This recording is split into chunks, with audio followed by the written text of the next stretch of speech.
Ժողովուրդ ջան, Սամվել Մուրադյանը ձեզի կպատմի Շիրազի մասին։ Ինքը շատ լուրջ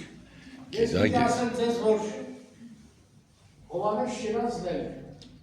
ունեցել է իր մտածումները, իր մտահոգությունները։ Մենք որ հասարակ սովորական մարդկանացու լինելով այսքան մտահոգ ենք մեր երկրի ու ժողովրդի ճակատագրով։ Ինչ պիտի անել Շիրազի նման հանճարեղ հելակարը։ Այդպես ինքն է իրենք։ Բանաստեղծություններից մեկը վերնագրել է հանճարեղ հելակարը։ Եվ ես Վանանդրին խնդրում էի ասում էի, խնդրիր այդ բանաստեղծությունը հանկարծ կորած չպի։ Եվ Վանանդրին ջորախասերից ասելով գտել է,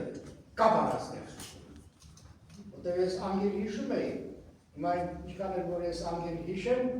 իմ անգիր իմացածը չեն կարող հիմք դարձնել, բայց երբ արդեն կա Շիրազի ձեռագիրը կամ նրա մեքենագիր տարբերակը, սա արդեն դառնում է հրատարակման գիտական հիմք։ Այստեղ էլ, ահա,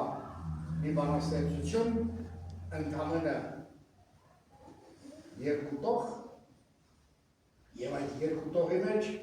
մեր ժողովրդի ամբողջ ողբերգությունը ամենախիտ ձևով հույսից հսկա դիակ նուսից զուր եմ ձգտում դեպի հույսից։ Սա Հովհաննես Շիրազին է հասկանում։ Այսպեսի հանճարեղ խտացում միայն դրան է։ Եվ ուրիշ ոչ